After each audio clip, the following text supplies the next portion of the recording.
Second grade mathematics के सभी विद्यार्थियों को उमेश माथुर की राम राम। बार बार फोन आ रहे हैं, लोगों के मैसेज आ रहे हैं, साहब अब क्या करें, एग्जाम पास आ गया है, बड़ी घबराहट हो रही है। तो इस वजह से जितने दिन आप पढ़ के गए हैं पूरे साल यही बताया है, पूरे पढ़ाई के दौरान कि क्या क्या क्या करना है, लास्ट में क्या करना है, शुरू से क्या करना है। लेकिन एक बार फिर देखते हैं।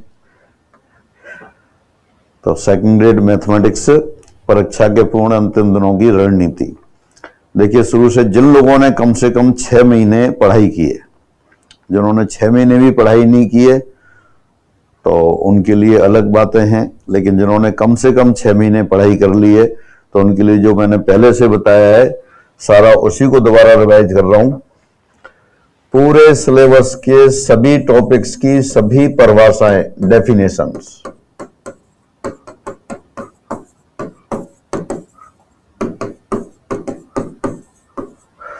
अपने रिवीजन के लिए कहा था हर चैप्टर में क्या करना है, आपको अपनी सीट और क्लास वाली कॉपी ले लेनी है। सीट भी छोड़ दें तो क्लास वाली कॉपी आप ले सकते हो। हर टॉपिक में जो आपने पढ़े हैं उसमें जो जो परिभाषाएं आपने पढ़ी थी वो सारी परिभाषाएं आपको देखनी है। उम्मीद है अब तक सब देख चुके होंगे, रिवीजन भी हो चुका होगा, फिर दोबारा से देख लें। जितने भी फॉर्मूले हैं,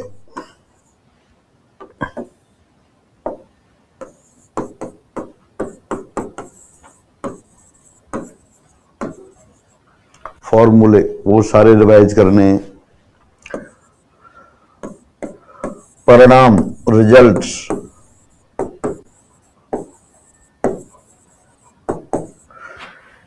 ये कौन से रिजल्ट या कौन से फॉर्मूले की बात हो रही है। हर चैप्टर में आपने फॉर्मूले पढ़े। जैसे ट्रिगोनोमेट्री की बात करें, साइन ए प्लस बी पढ़ा आपने, साइन ए प्लस बी वर्षों से याद है, sign A cos B plus cos A sine B, इसी तरह के और फॉर्मूले पढ़े। फिर इन पर आधारित कुछ स्टैंडर्ड क्वेश्चंस लिए आपने, मानक परिणाम लिए, वो रिजल्ट्स लिखे हैं। कौन से, जैसे आपने लिखा साइन ए प्लस बी बराबर साइन स्क्वायर ए माइनस साइन स्क्वायर बी। तो ये फॉर्मूला नहीं है, रिजल्ट है, लेकिन अपन को फॉर्मूले की तरह याद करना है। तो सारे चैप्टर्स में जितने भी आपके पहले परिभाषाएं, फॉर्मूले, उन फॉर्मूलों पर आधारित रिजल्ट्स और जीरो लेवल क्वेश्चन,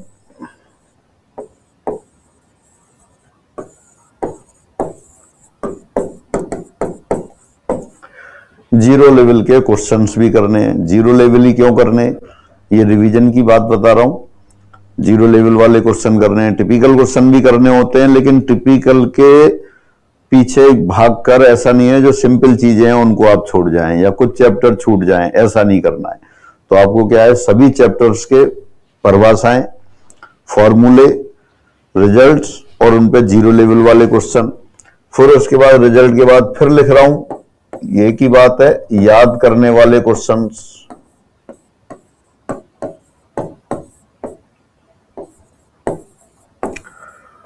याद करने वाले क्वेश्चंस कौन से हैं, हर चैप्टर में आपको बताएं। साथ साथ ऐसे क्वेश्चंस जो हर बुक में दे रखें, कहीं भी देखें आप वहीं मिलता है, तो वो क्वेश्चन आपको सॉल्व कर लेना है।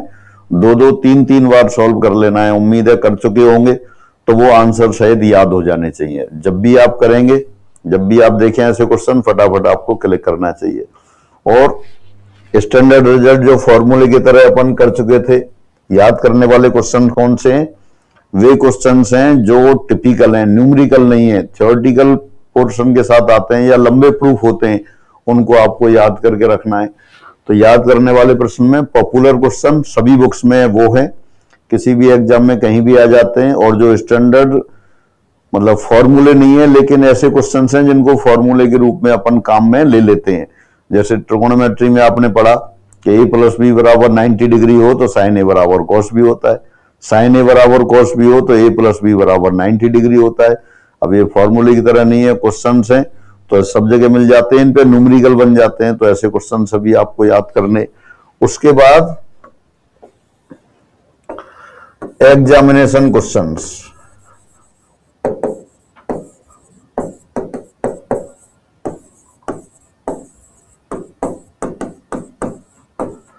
परीक्षा में आए हुए प्रश्न, परीक्षा में आए हुए कौन से प्रश्न जो आरपीएससी के एग्जाम में, RPSC first grade, second grade, ACF और कोई भी आरपीएससी ने जो मैथमेटिक्स वाले क्वेश्चन एग्जाम वाले पेपर लिए हैं जिनमें मैथमेटिक्स एक सब्जेक्ट है, तो वो वाले क्वेश्चन आपको देखने हैं। बाकी क्यों नहीं देखने हैं? बाकी भी देखने हैं, पहले ये 2-2, 3-3, 4-4 बार रिवाइज कर लेने हैं। इसके बाद फिर टिपिकल क्वेश्चन भी बहुत हैं, बिल्कुल निश्चित रूप से बहुत हैं टिपिकल क्वेश्चन। टिपिकल क्वेश्चन अभी आपको नहीं देखने, कब देखने? जब इतना पोर्शन हो जाए, 2 बार 3 बार रिवीजन हो जाए, तब आपको टिपिकल वाले क्वेश्चन में पढ़ना है। टिपिकल क्वेश्चन कौन सा होता है मैथमेटिक्स में? कुछ भी टिपिकल नहीं है। एक क्वेश्चन में 2, 3 या 4 टॉपिक एंटर कर जाते हैं तो वो टिपिकल हो जाता है। कोऑर्डिनेट ज्योमेट्री में आपको 3 पॉइंट दे दिए, ए बी सी 3 पॉइंट है। इनके कोऑर्डिनेट है x1/1, x2/2, x3/3। क्वेश्चन कह रहा है कि x1, x2, x3 एपी में, y1/2, y3 जीपी में। तो एपी और जीपी का कॉन्सेप्ट यूज हो गया, थोड़ा सा टिपिकल हो गया। फिर एक सारणिक बना दिया कि सारणिक का मान निकालें, एपी जीपी भी हो गई, कोऑर्डिनेट ज्योमेट्री भी हो गई, सारणिक भी आ गया। तो एक क्वेश्चन में कई टॉपिक एंटर कर जाते हैं तो वो टिपिकल होते हैं। और जब उन सभी टॉपिक्स के छोटी छोटी चीजें आपको पता है, परिभाषा पता है, फॉर्मूले पता है, तो आप उसको क्रैक कर सकते हैं। तो टिपिकल क्वेश्चन पहली बार में नहीं करने। जिन लोगों ने 3-4 बार रिवीजन कर लिया है, सारे टिपिकल क्वेश्चन करने। हमारी सीट्स में दे रखे हैं, अच्छे क्वेश्चन भी हैं, टिपिकल भी हैं, दूसरे एग्जाम वाले भी हैं, तो वो सारे आपको क्वेश्चन करने। इन क्वेश्चंस के लिए सभी अपन ने क्लास में कराए हुए हैं, सब सीट्स में दे रखे हैं, सबके सॉल्यूशन आपके सीट में है। फिर भी अपन ने अभी जो एग्जाम वाले अभी आपको पिछले उसमें बताया था और आपको सूचना भी दी जा चुकी है कि अपने जो दक्ष पब्लिकेशन है उसके यहां से एग्जाम वाले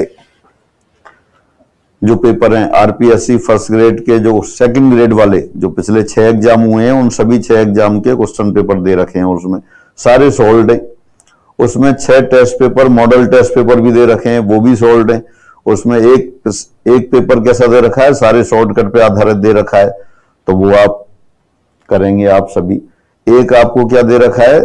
उसमें 2 पेपर याद करने वाले दे रखे हैं, सारे क्वेश्चन हैं। तो जो भी अपन बात कर रहे थे कि इसमें आपको 0 लेवल वाले, याद करने वाले, इसके साथ साथ एक और लिख दें कि शॉर्टकट पे आधारित जितने भी क्वेश्चंस हैं हर चैप्टर के,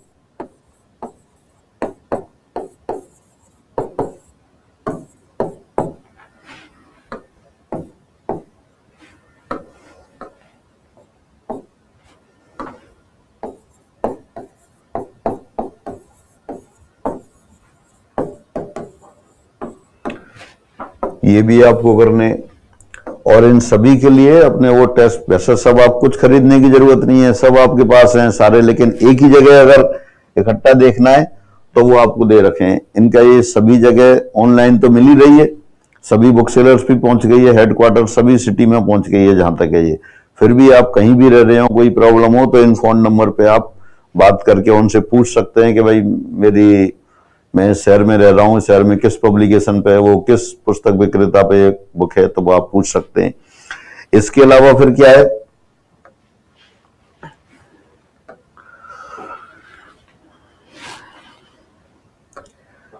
मैंने पूरे पढ़ाते समय आपको ये बताया है कि कंप्लीट पूरा पाठ्यक्रम आपको करना है, कुछ भी नहीं छोड़ना है। और पूरे पाठ्यक्रम को कैसे करना है, जो भी बताया था अब फिलहाल इस तरह से रिवाइज करना है आपको। परिभाषाएं, फॉर्मूले, रिजल्ट्स, 0 लेवल वाले क्वेश्चन, याद करने वाले क्वेश्चन, एग्जामिनेशन क्वेश्चन, और सब चैप्टर में जो शॉर्टकट वाले क्वेश्चन है वो वाले क्वेश्चन करने। फिर भी क्या है, फिर भी फोन आ रहे हैं, क्या क्या जरूरी है? सब जरूरी है, लेकिन कुछ टॉपिक ही करने हो तब उसके लिए क्या है, अपन ने लिखा है ये ट्रिगोनोमेट्री बेसिक टॉपिक है, पूरे सिलेबस में यूज होता है, क्वेश्चंस भी आते हैं। तो ट्रिगोनोमेट्री के पहले अब जैसे लास्ट में रिवाइज करना है, सारा कर लिया है आपने, तो इस सीरियल से देख सकते हैं आप, ट्रिगोनोमेट्री वाले क्वेश्चंस करें। इसमें से आपको 5-6 क्वेश्चन हर बार मिलते हैं। प्लेन ज्योमेट्री और मेंसुरेशन वाला पोर्शन है, 9-10 का पोर्शन है, बहुत महत्वपूर्ण है, इसको आप रिवाइज करें। इसके अलावा फिर अपने पास वेक्टर्स हैं, वेक्टर्स वाले चैप्टर में से हमेशा क्वेश्चन आता है। हालांकि आरपीएससी ने आपको सेकंड ग्रेड के लिए बता नहीं रखा है कि इस टॉपिक में से कितने क्वेश्चन आएंगे, पेपर बहुत बार बैलेंस नहीं आता है, लेकिन फिर भी वेक्टर अलजेब्रा जो है उसमें से 4-5 क्वेश्चन आप समझो आते ही हैं। इसके अलावा आप कॉम्प्लेक्स नंबर हमेशा क्वेश्चन आते हैं, 2 क्वेश्चन तो मिलेंगे ही मिलेंगे। बाइनोमियल थ्योरम है, बाइनोमियल थ्योरम भी ऐसा ही टॉपिक है, इसमें से भी क्वेश्चंस मिलते हैं। मैट्रिक्स डिटरमिनेंट है, 4-5 क्वेश्चन निश्चित रूप से आते हैं। अगर पेपर अनबैलेंस है, कहीं से भी आ जाए वो अलग बात है, रूटीन पेपर आता है तो इसमें से आएंगे। फिर कोऑर्डिनेट ज्योमेट्री पूरा पोर्शन है, लेकिन उसमें से पॉइंट स्ट्रेट लाइन बेहद महत्वपूर्ण है, हमेशा क्वेश्चन आते हैं। कई बार भाग्य अपना टेढ़ा मेढ़ा है तो पता नहीं है, अदरवाइज पॉइंट स्ट्रेट लाइन में से हमेशा क्वेश्चन आएंगे। प्रोबेबिलिटी और स्टेटिस्टिक्स, इसमें से भी 5-6 क्वेश्चन आएंगे। तो ये पोर्शन है। इसके बाद आप फिर जो कैलकुलस वाला पोर्शन है वो देख सकते हैं, लेकिन पहले ये आप क्वेश्चन देखें। इसके अलावा फिर आप देखें ग्रेजुएशन वाला पोर्शन, ग्रेजुएशन वाला जो पोर्शन है उसमें ये एब्स्ट्रैक्ट अलजेब्रा, अमूर्त बीजगणित, निश्चित रूप से 4-5 क्वेश्चन आएंगे ही आएंगे। डिफरेंशियल इक्वेशन 11th-12th वाला पोर्शन भी है, ग्रेजुएशन वाला पोर्शन भी है, कई बार तो 6-6, 7-7 क्वेश्चन आ जाते हैं। तो डिफरेंशियल इक्वेशन आपको निश्चित रूप से देख के जाना है। इसके साथ साथ मैंने लिखा आप डेफिनेट इंटीग्रल भी लिख सकते हैं, निश्चित समाकलन जो पीछे टॉपिक लिखे हैं, तो ये डिफरेंशियल इक्वेशन के साथ साथ डेफिनेट इंटीग्रल, निश्चित समाकलन।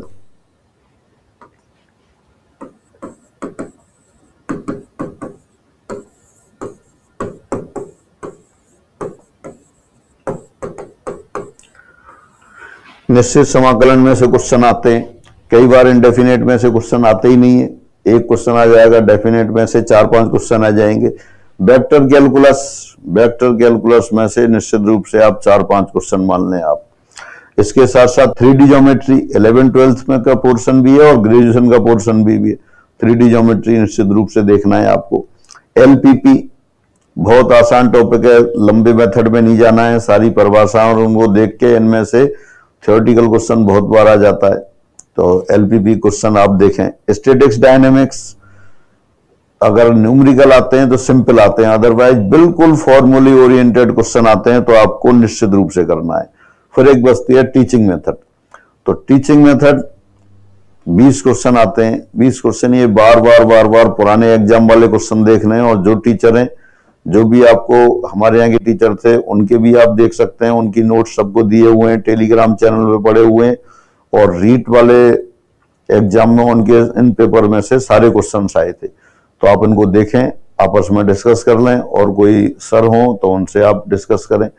तो ये जो मैंने क्वेश्चन बताए हैं इसमें आपको 80-85 बल्कि 100 तक क्वेश्चन मिल सकते हैं। 20 क्वेश्चन तो टीचिंग मेथड के ही हो गए।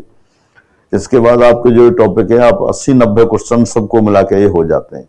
तो ये मैं फिर रिपीट कर रहा हूं कि आपको इन पे ही डिपेंड नहीं रहना है, पूरा पाठ्यक्रम करना है, लेकिन बार बार पूछते हैं क्या करें, टॉपिक बता दो, तो आपको पहला जो बात है वो तो यही है कि कुछ भी नहीं छोड़ना है, फुल सिलेबस पे करना है।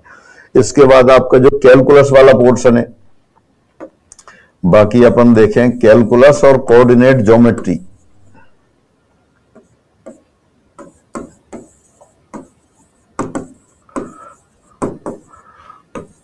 इसमें बहुत ज्यादा पोर्शन कवर हो जाता है। यही 2 लिंक वाले टॉपिक हैं। कैलकुलस में क्या क्या आ जाता है, कैलकुलस में आप सारा लगा लें, function, limit, continuity, differentiability, derivative, application of derivative, higher order derivative, application of derivative में टेंजेंट नॉर्मल हो गया, मोनोटोनिसिटी हो गई, मैक्सिमम मिनिमा हो गया, रोल्स थ्योरम वगैरह हो गई, बीएससी की कैलकुलस हो गई, इंटीग्रल डिफरेंस, फिर डिफरेंशियल इक्वेशन हो गई। कोऑर्डिनेट ज्योमेट्री में आपकी 2D 3D सारे हो गए, ये मिला के 50-60% हो जाता है। लेकिन जिन लोगों ने जैसा कर रखा है, सबसे बड़ी बात जिसपे आपका ज्यादा प्रेशर है, मतलब ज्यादा महत्वपूर्ण लगते हैं आपको, और जो आपने ज्यादा रुचि के साथ पढ़ रखे हैं उन पे ज्यादा जोर देना है, क्योंकि क्वेश्चन सभी में से आएंगे, तो इसलिए वो क्वेश्चन ज्यादा सही होंगे। पूरा पाठ्यक्रम करने की इसलिए क्योंकि कई बार ऐसा लगता है जो टॉपिक छोड़ के जाते हैं उसी में से फिर क्वेश्चन आ जाते हैं, तो इसलिए छोड़ना कुछ नहीं है, फिर भी महत्वपूर्ण के नाम पे मैंने ये बता दिए। इसके साथ साथ आपको क्या करना है,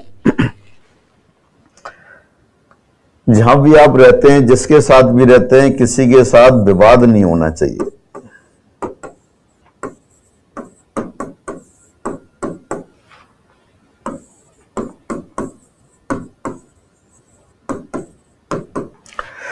सही गलत के कोई मायने नहीं है। जिसके साथ आप रह रहे हैं, माँ बाप के साथ रह रहे हैं, भाई बहन के साथ रह रहे हैं, मित्र के साथ रह रहे हैं, किसी से विवाद नहीं करना है। पॉजिटिव एटीट्यूड रखना है, सकारात्मक दृष्टिकोण रखना है।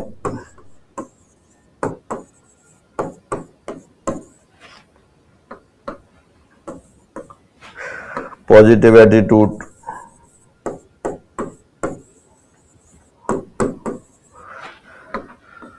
पॉजिटिव एटीट्यूड में आपको क्या करना है, जिसके साथ भी रह रहे हो उसकी छोटी छोटी खूबियां हैं, छोटे छोटे आपको ऐसे काम है जो आपको पसंद हो, बेहद तारीफ करनी है। जिसके साथ भी रह रहे हैं, जिन लोगों की शादी हो गई है, सास की ननद की, लड़कियों के लिए विशेषकर सास की ननद की बेहद तारीफ करनी है। जो भी चीज छोटी सी चीज पसंद आ जाए, और घर में रहते हो जितने भी बड़े बुजुर्ग हैं सबके चरण स्पर्श करने, उनका आशीर्वाद लेना है। उनके कोई छोटे मोटे काम हो तो टाइम निकाल के उनके काम करने हैं सभी के। इससे क्या होगा, कहीं भी आप बस में जा रहे हैं, किसी भी कोई हेल्प की जरूरत है, आपको हेल्प करनी है। इससे क्या होगा, आपके चारों तरफ एक अच्छा वातावरण क्रिएट होगा। उससे जो आप पढ़ेंगे वो जल्दी याद होगा। हाँ, विवादों से बचना है और इस तरह के काम करने हैं जिससे सामने वाले को, जिसको जो आपके साथ है उसको खुश रहे। दुआओं की बहुत ज्यादा मतलब असर पड़ता है। तो जो आपके जो आपके आसपास रहते हैं उनकी दुआएं आपको लेनी है पूरी तरह से। पॉजिटिव एटीट्यूड रखना, अपने पे कॉन्फिडेंस रखना है। आपने 6 महीने पढ़ लिया है, रिवीजन कर लिया है, तो कॉन्फिडेंट रहे। निश्चित रूप से जो कुछ होगा वो सही होगा, आपके हित में होगा। कॉन्फिडेंस की बड़ी भारी इंपॉर्टेंस है। बाली सुग्रीव की कहानी सबको मैंने सुनाई हुई है। बाली को ये वरदान प्राप्त था उनके गुरुजी से कि जिससे भी युद्ध करेंगे तो आधा बल आप में आ जाएगा उसका। ऐसा कोई पाइपलाइन नहीं थी कि उनका बल उसमें आ जाए, बाली के साथ आ जाए, लेकिन बाली को कॉन्फिडेंस था, क्यों गुरु ने कह रखा है। तो जीवन भर इसी कॉन्फिडेंस के साथ वो जिससे भी लड़ा, कभी हारा ही नहीं। भगवान को मारना पड़ा तब भी छुप के मारना पड़ा। तो सारी चीजें हैं। जब भी किसी मशीन से सामान बनते हैं, कोई भी मशीन है और वो सामान बनाती है, सपोज गिलास बनाने वाली मशीन है, तो एक ही डाई होती है और उससे एक से गिलास बन जाते हैं। ऊपर वाले की जो मशीन है, ऊपर वाले की जो फैक्ट्री है, ऊपर वाले की फैक्ट्री में हर आदमी के लिए अलग डिजाइन है। आप बनाए वो ऊपर वाले ने बड़ी मेहनत से बनाए और आपका डिजाइन अलग है, आपके लिए अलग से डिजाइन बनाया गया है, आपका सॉफ्टवेयर अलग है। बाकी चीजों में जो भी और चीजें सबके एक ही सॉफ्टवेयर से बहुत काम चलते हैं, लेकिन आपका सॉफ्टवेयर आपके हिसाब से ऊपर वाले ने बनाया है। आप पॉजिटिव एटीट्यूड रखें, अपने ऊपर कॉन्फिडेंस रखें। अगर आपने मेहनत की है और नियम से आप कर रहे हैं सभी, और रिवीजन भी कर लिया है, पेपर भी दे लिए हैं, तो आपका सिलेक्शन निश्चित रूप से हो जाएगा। हाँ, सबके बावजूद भी कई बार ऐसा होता है कि आपको लग रहा है कि नहीं हो रहा है, तो ऐसा नहीं है। अगर बाई द वे सबके बावजूद भी नहीं हुआ तो समझ लो ऊपर वाले ने आपको किसी और अच्छे काम के लिए और बड़ी पोस्ट के लिए बचा के रख रखा है। सेकंड ग्रेड में नहीं होगा, हो सकता है RAS में हो जाए, हो सकता है RAS में हो जाए। तो इसलिए अपने आप पे कॉन्फिडेंस रखें। और जो लोग ज्यादा पढ़ते हैं उनको ज्यादा चिंता होती है। चिंता होना स्वाभाविक है, लेकिन आप चिंता भी कीजिए, चिंता के साथ साथ उसका जो निराकरण के लिए जो उपाय हैं, रिवीजन है, वो करते रहिए। आप चिंता उन्हीं लोगों को नहीं है जो भगवान के पास चले गए। चिंता आपके जीवित होने का सबूत है। आप अगर ऐसा कैसा है कि चिंता नहीं होगी, चिंता तो आदमी, जीवित आदमी, हर आदमी को कोई ना कोई चिंता है। तो इसलिए चिंता से घबराने की जरूरत नहीं है। पॉजिटिव एटीट्यूड के साथ और बेफिक्री अंदाज में पेपर देने जाइए। कोशिश करें कि प्रेशर कम से कम हो, दूसरे से तुलना नहीं करें। हर आदमी में अलग है, तो कोई ज्यादा अच्छा भी कर सकता है, आपसे ज्यादा कम भी कर सकता है। आप दुनिया में अकेले हैं अपने प्रकार के। आपसे अच्छे लोग हो सकते हैं, आपसे अधिक प्रतिभाशाली हो सकते हैं, आपसे अधिक मेहनती हो सकते हैं, लेकिन आपसे कम वाले भी बहुत हैं। तो आप निश्चित रूप से आप इसको, अपने लक्ष्य को प्राप्त कर लेंगे। अपने पे कॉन्फिडेंस रखें और जो कुछ कहा है उसके हिसाब से आप करते रहें। कई बार कहते हैं सिली मिस्टेक हो जाती हैं, तो सिली मिस्टेक पे फिर मैं अगली वीडियो में बात करता हूँ। तो आज यही है, जो आपको बताया उसके हिसाब से आपको रिवीजन करना है और अपने पे कॉन्फिडेंस रखना है। पेपर जो एग्जामिनेशन पेपर हैं वो आपको बताई दिए, और बाकी अपने मॉडल टेस्ट पेपर थे उनके सॉल्यूशन चल ही रहे। उजाला सर ने काफ़ी करा दिए, एक मैंने ही बताया था और बाकी प्रोसेस में है, वो भी हो जाएगा, अभी जल्दी से हो जाएंगे। तो आज की बात इतनी ही। सभी को बहुत बहुत शुभकामनाएं, सभी को नमस्कार।